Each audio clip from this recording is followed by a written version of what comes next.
يا أيها الذين آمنوا صلوا عليه وسلموا تسليما اللهم صل على محمد وعلى آل محمد كما صليت على إبراهيم وعلى آل إبراهيم إنك حميد مجيد اللهم بارك على محمد وعلى آل محمد كما باركت على إبراهيم وعلى آل إبراهيم إنك حميد مجيد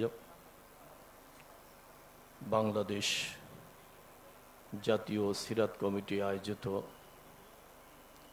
আজকের এই বিশাল সিরাত মাহফিলের মুহতারাম সভাপতি মুআজ্জাজ উলামায়ে কেরাম,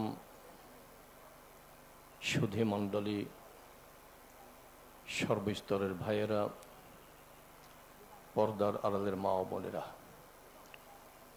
আল্লাহ পাকের দরবারে লাখো কোটি শুকর। আমাদের হায়াতের কিছু অংশ আজকে সুন্দর একটা পরিবেশে, রোহানি পরিবেশে, উলামায়ে কেরামের সোহবাতে এই জান্নাতের বাগিচায় কাটানোর সুযোগ হলো। আল্লাহ পাক তৌফিক দান করলেন, এর জন্যে সবাই শুকরিয়া তান বলি আলহামদুলিল্লাহ। বেশি বেশি শুকরিয়া আদায়ের প্রয়োজন। বাংলাদেশে হাজার হাজার মাহফিল ইন্তেজাম হয়, এক একটা মাহফিলের ধরন এক এক রকমের। আজকে সিরাত মাহফিলের ধরনটাও ভিন্ন। অন্যান্য মাহফিল আমরা দেখে থাকি আয়োজন করেন সাধারণ কিছু মানুষ, সাথে থাকেন কিছু উলামায়ে কেরাম। আর আজকে সিরাত মাহফিল আয়োজক উলামায়ে কেরাম, বক্তা উলামায়ে কেরাম, শ্রোতারও বেশিরভাগ উলামায়ে কেরাম এবং তোলাবায়ে ইলম।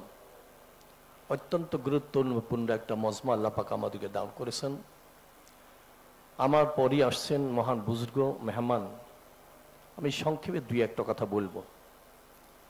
সিরাত মাহফিল কেন আমরা আয়োজন করে থাকি? সিরাত মাহফিলের নসিহত শুনবার পর তুলনা করে, কম্পেয়ার করে নিজের অবস্থানটা নির্ণয় করা সহজ হয়।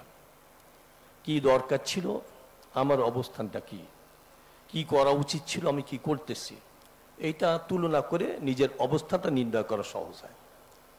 এই জন্য সংক্ষেপে আলোচনার জন্য দুইখানা আয়াতের একখানা আয়াত তেলাওয়াত করেছি, সময় থাকলে আরো একখানা তেলাওয়াত করব। যারা উলামায়ে কেরাম, তুলাবায়ে ইলম, তার জন্য অর্জিত অর্জন হবে, অর্থাৎ জানেন, এইটা আবার সামনে পেশ করা হচ্ছে। অধিকাংশ জানেন, আমার থেকে ভালোও জানেন। এই আয়াতের মধ্যে আল্লাহ পাক বলছেন বিসমিল্লাহির রহমানির রহিম, ফাস্তাকিম, আমার হাবিব আপনি দৃঢ় পদে থাকেন, কামা উমিরতা, যেমন আপনি আদিষ্ট হয়েছেন, ওয়ামান তাবা মাআকা, যারা তওবা করে আপনার সাথী হয়েছে তারাও যেন, ওয়ালা তাতাগাও, আল্লাহ পাক বলছেন আমার দেওয়া নির্ধারিত সীমা অতিক্রম করা যাবে না। ইন্নাহু বিমা তা'মালুনা বাসীর, তোমরা যা কিছু আমল করতেছো সব আমি দেখতেছি। আব্দুল্লাহ ইবনে আব্বাস রাদিয়াল্লাহু তাআলা আনহু নিজেই বর্ণনা করেন যে হাজার হাজার আয়াতের মধ্যে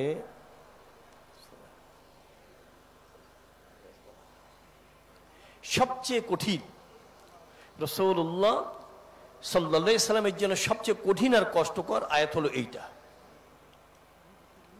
আব্দুল্লাহ ইবনে আব্বাস রাদিয়াল্লাহু তাআলা বর্ণনা করেন রাসূলুল্লাহ সাল্লাল্লাহু আলাইহি ওয়াসাল্লামের কিছু দাড়ি মুবারক কেবল পাকা শুরু হয়েছে। সাহাবায়ে কেরাম পেরেশান হয়ে গেছেন, জিজ্ঞাসা করছেন ইয়া রাসূলুল্লাহ, আপনি কি বার্ধক্যে পৌঁছা যাচ্ছেন, আপনি কি বিরুদ্ধ হয়ে যাচ্ছেন?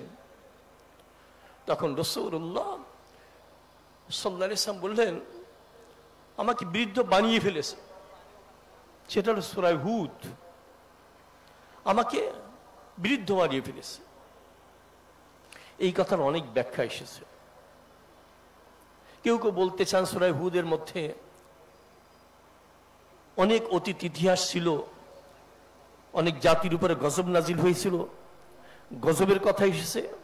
এই কথা চিন্তা করতে করতে রাসূলুল্লাহ সাল্লাল্লাহু আলাইহি ওয়াসাল্লামের দাড়ি মুবারক পাকা শুরু হয়েছে। কিন্তু আব্দুল্লাহ ইবনে আব্বাস রাদিয়াল্লাহু তাআলা বলেন যে না, ওই সূরার মধ্যে একখানা আয়াত, সেটা কি ফাস্তাকিম কামা উমিরতা ওয়া মান তাবা মাআকা, এই আয়াত আল্লাহ পাকের হাবিবকে বৃদ্ধ করে ফেলতেছে। কেন? আল্লাহ পাক বলছে যেমনটা আদিষ্ট হয়েছেন ঠিক তেমনই, একটু এদিক ওদিক করা যাবে না। নিজের জন্য চিন্তা করতেন, উম্মতের জন্য চিন্তা করতেন, যেমন আদিষ্ট হয়েছে আমার উম্মত কতটুকু পারবে চিন্তা করতেন। তাফসিরে কুতুবির মধ্যে বলা হয়েছে, আবু আলী সিরি রহমতুল্লাহ আলাইহি বলছেন, আমি একবার রাসূলুল্লাহ সাল্লাল্লাহু আলাইহি ওয়াসাল্লামকে স্বপ্ন দেখলাম। দেখে জিজ্ঞাসা করলাম, ইয়া রাসূলুল্লাহ, আপনি একবার বলেছেন যে সূরা হুদ আমাকে বৃদ্ধ বানিয়ে ফেলেছে? বলে হ্যাঁ, আমি বলেছি। তা সেটা কি কোনো আযাব গজবের কথা? বলে না, সেটা ওই আয়াত ফাস্তাকিম কামা উমিরতা ওয়া মান তাবা মাআকা ওয়ালা তাতগাও ইন্নাহু বিমা তা'মালুনা বাসীর। কত টেনশন, কত চিন্তা থাকতেন। আমরা এবার কম্পেয়ার করি, যেহেতু আমাদেরকে বলা হয়, অনেককেই বলা হয় নাইবে রাসূল ওয়ারাসাতুল আম্বিয়া, আর যারা সামনে আছেন অধিকাংশ তলাবায়ে ইলম, একটু কম্পেয়ার করি আমাদের মধ্যে কতটুকু চেতনা, কতটুকু সতর্কতা, কতটুকু ভয়, কতটুকু ভীতি, এরা কম্পেয়ার করা লাগবে। দেখেন উলামায়ে কেরাম সম্পর্কে আল্লাহ পাক সূরা ফাতির মধ্যে বলেছেন, সময় তো একেবারে সংক্ষেপ, শুধু অর্থ বলা যাবে। বিসমিল্লাহির রহমানির রহিম ثم أورثنا الكتاب الذين اصطفينا من عبادنا ومنهم ظالم لنفسه ومنهم مقتصد ومنهم سابق بالخيرات بإذن الله ذلك هو الفضل الكبير। আল্লাহ পাক বলেছেন, আমার হাবিব আপনার উপরে সত্য কোরআন নাজিল করেছি, এরপরে যাদেরকে আমি ইলম দেওয়ার জন্য মনোনীত করেছি তারা তিনটা ভাগে বিভক্ত হয়েছে। কয়টা? তিন ভাগে বিভক্ত হয়েছে। এইটা আমরা শুনবো, নিজেদের কম্পেয়ার করব, আমি কোন ভাগে পড়লাম। ফামিনহুম যালিমুল লিনাফসি, কিছু সংখ্যক তার নিজের নফসের উপরে জুলুম করেছে, অর্থাৎ অন্যায় করে ফেলে। ওয়ামিনহুম মুকতাসিদ, কিছু আছে মধ্যপন্থা নিয়ে চলে। আর এখনো ওয়ামিনহুম সাবিকুম বিল খায়রাতি বিইذنিল্লাহ, যাবতীয় কল্যাণের কাজে তারা অগ্রণী ভূমিকা রাখে। এক নম্বর, যারা নফসের উপরে জুলুম করে। তাফসীর ইবনে কাসিরের মধ্যে বলা হয়েছে কারা? যারা অনেক সময় ফরজ তরক করে ফেলে, ফরজ ওয়াজিবে তারা কি করে, অনেক সময় দেখা যায় ক্ষতির করে ফেলে। দুই নম্বর মুকতাসিদ, মধ্যপন্থা কারা?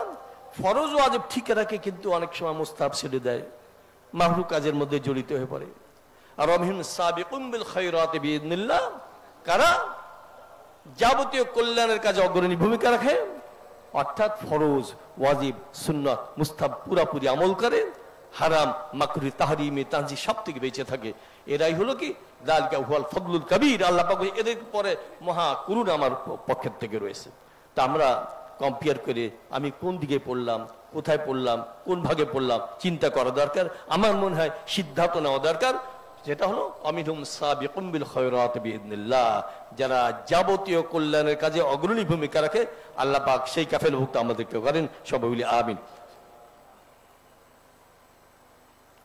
সময় তো শেষ হয়ে গেছে, যেহেতু মহান বুজুর্গ বসা আছেন, উনি আলোচনা করবেন। আল্লাহ পাক আমাদেরকে আমল করার তৌফিক দান করেন। আমি সবার কাছে দোয়া প্রার্থী, আমি যেন আমল করতে পারি। সবার কাছে দোয়া চেয়ে এখানে শেষ করছি। আখিরু দাওয়ানা আলহামদুলিল্লাহি রাব্বিল আলামিন। আসসালামু আলাইকুম ওয়া রাহমাতুল্লাহি ওয়া বারাকাতুহু। বন্ধুগণ, আমাদের সামনে তশরিফ এনেছেন পাকিস্তান থেকে আগত আমাদের আজকের এই বিশেষ মেহমান अल्लामा डॉक्टर मोहम्मद मकसूद इलाही नक्शबंदी। हमारे खुशकिस्मती है कि बर्र सगीर के मशहूर व मारूफ शख्सियत रूहानी मिशन के मुअस्सिस